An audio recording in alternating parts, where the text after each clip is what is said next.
Hi, everyone, and welcome back to our episodes of Project 19. My name is Alyssa Vilches, and I'm here with my co-founder, Philip D'Souza, who's going to introduce our next person. Awesome. We're really excited to be here today. And well, Alyssa, what did you think of our first episode? I thought it was awesome.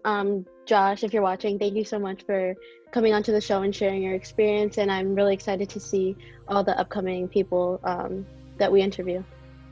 Honestly, yeah, same. I thought it was really great. And we've actually got our second guest on the show today, Adrianna Proulx. Would you like to introduce yourself?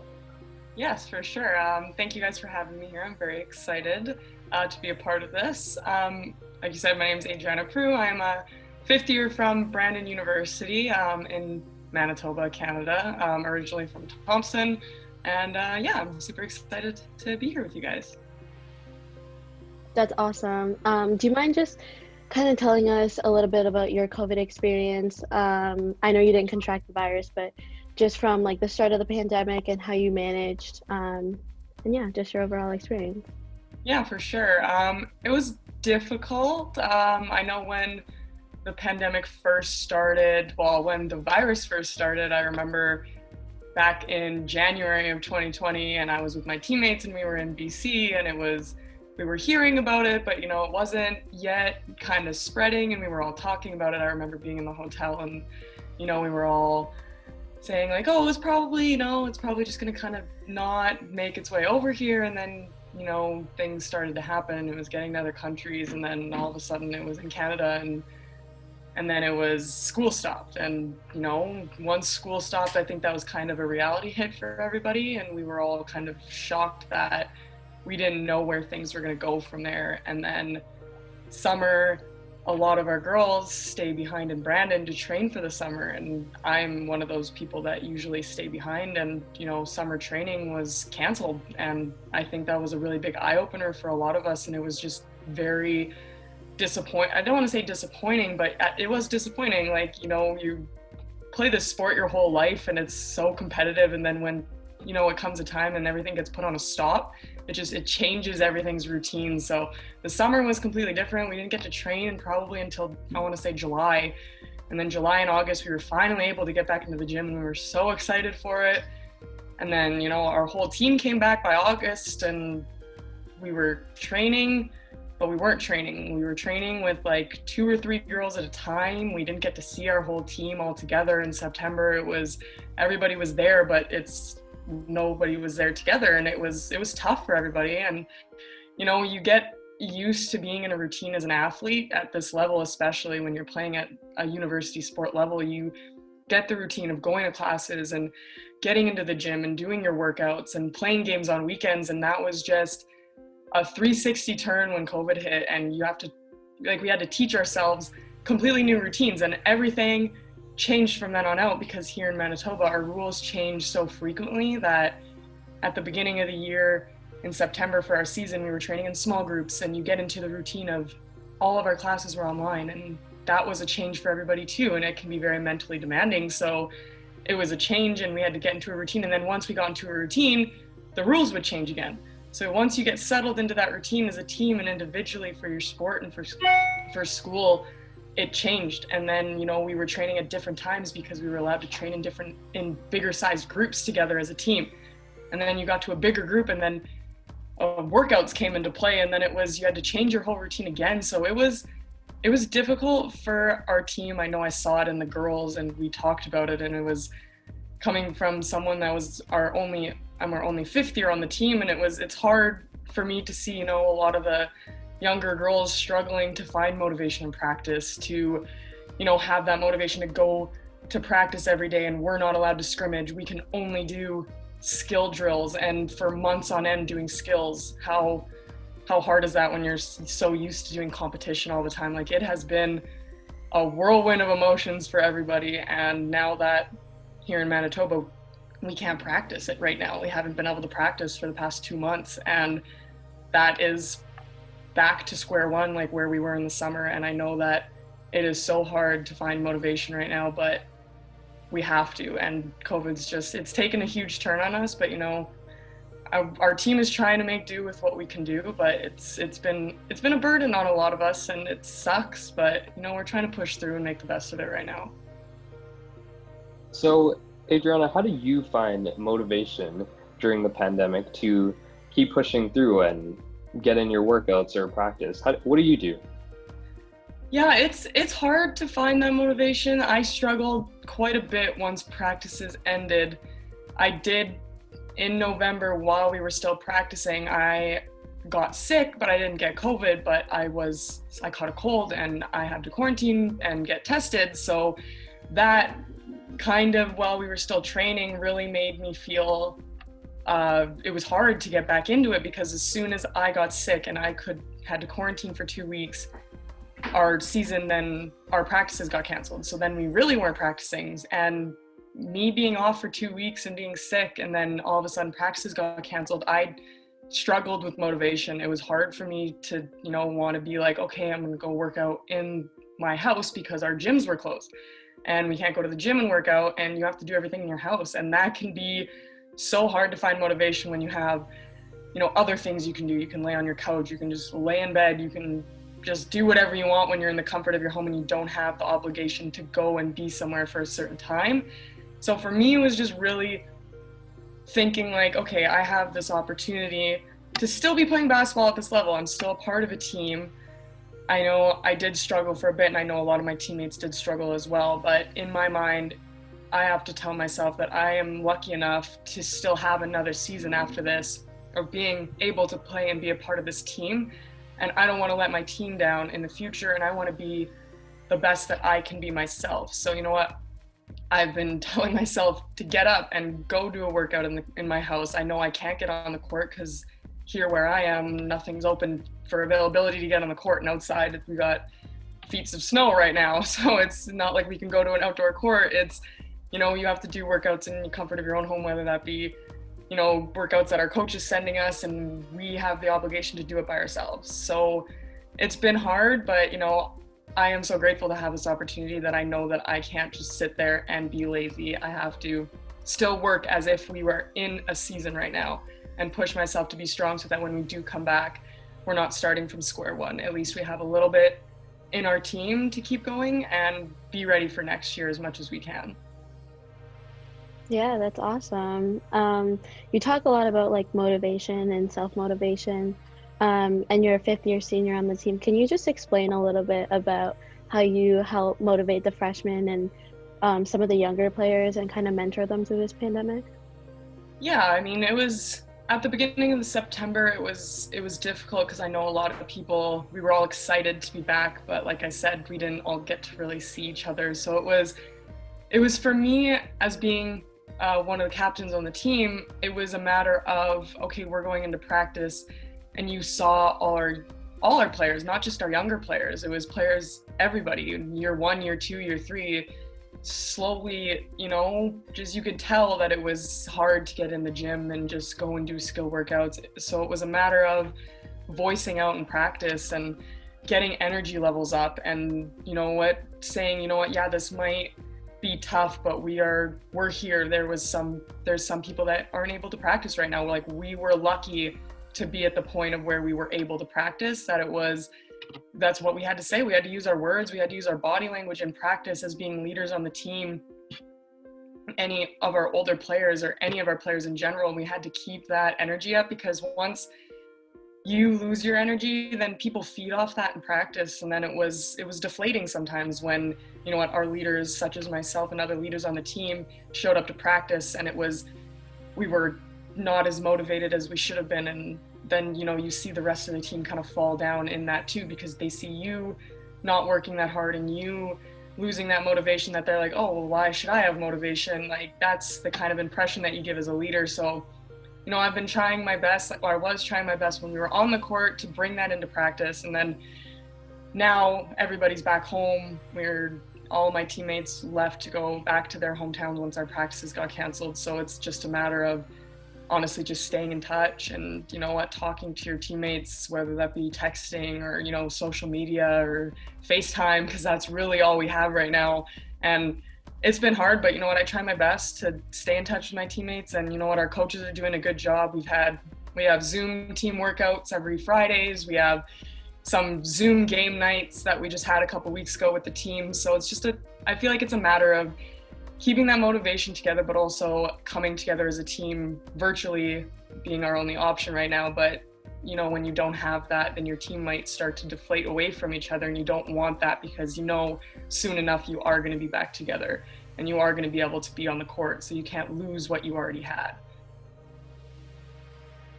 Yeah, for sure. And what sort of advice might you have for the younger students coming in, or even students around the world? What sort of advice would you have to give them, the people who are struggling?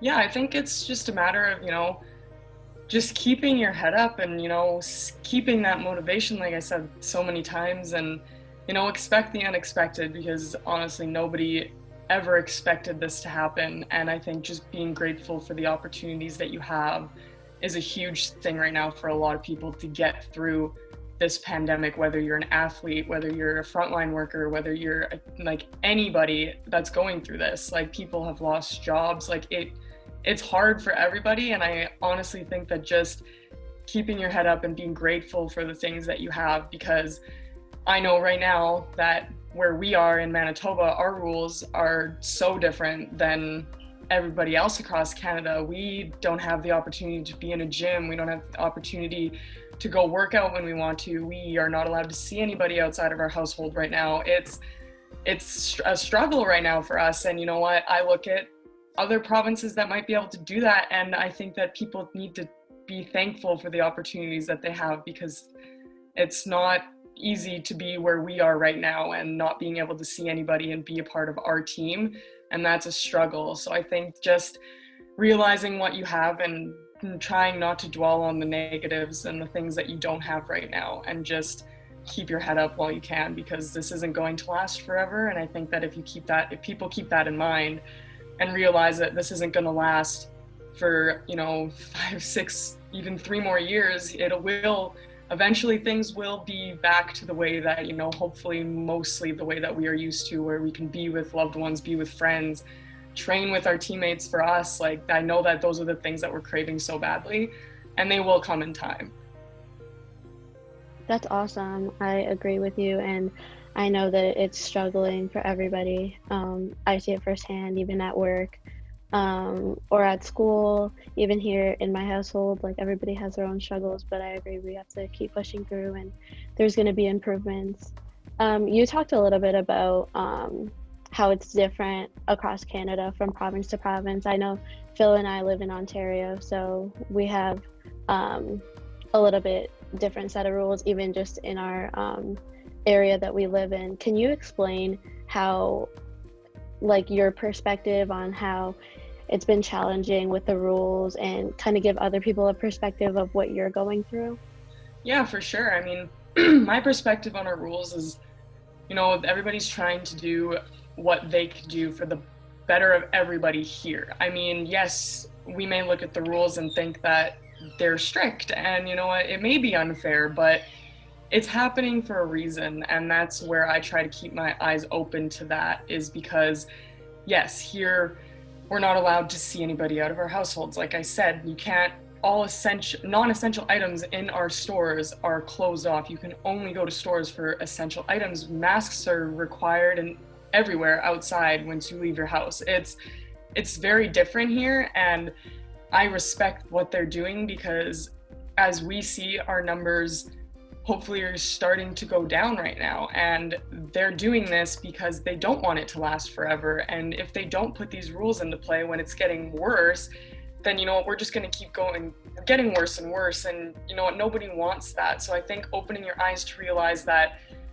people are doing this for a reason. They're doing it for everybody that lives around us, and for things to get better. And I understand that, and I won't sit here and say that it doesn't suck, because it does suck. I mean, nobody wants to be trapped inside their house like this. Everybody wants to be around. Like, for me and my team, basketball is part of our lives. Like, that's one of the top things in our lives. I've been competing in basketball since I was in grade 6 so far, every single year round. And it's something that just comes to a complete stop all of a sudden. It's very changing. And some people might not see that as a big serious thing, but to us, that is a part of our lives, and that is serious for us. And I know everybody wants to get back to what they love to do.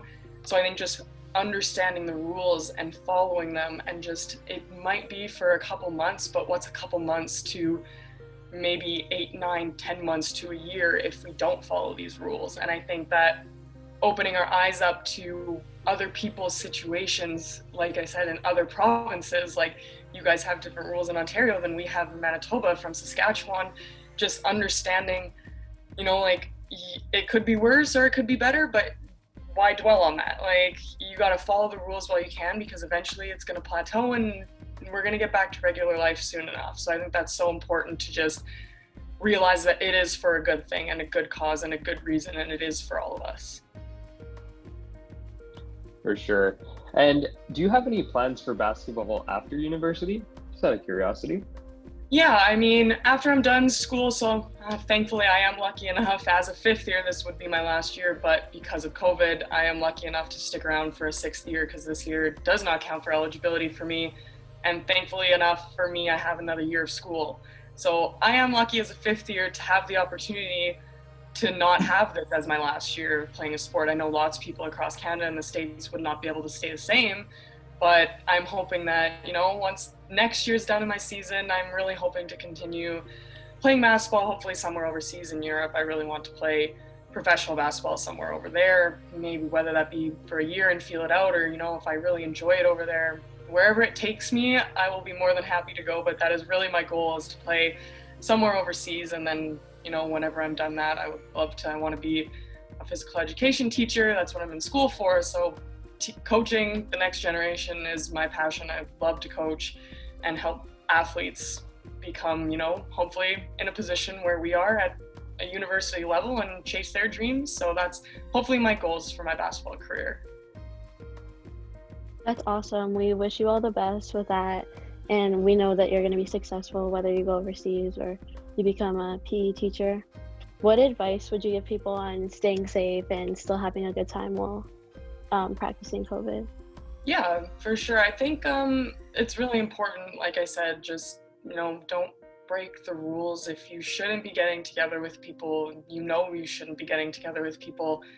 Like, I like to think it's 1 year. We have so many years left that I'm sure that, 1 year, it's not a good feeling to not be able to get together with friends, get together with family, but when we need to do that for each other's safety, and taking a year off to spend that time with the people in your household, and that's not a bad thing. Enjoy the holidays with the people that are within your household and the people that you are allowed to see, and don't go out in big groups, because that's only going to make things worse. And just staying safe virtually, do holidays over Zoom, I think is great, because then you still get the opportunity to see loved ones, talk to loved ones, see their face, interact with them.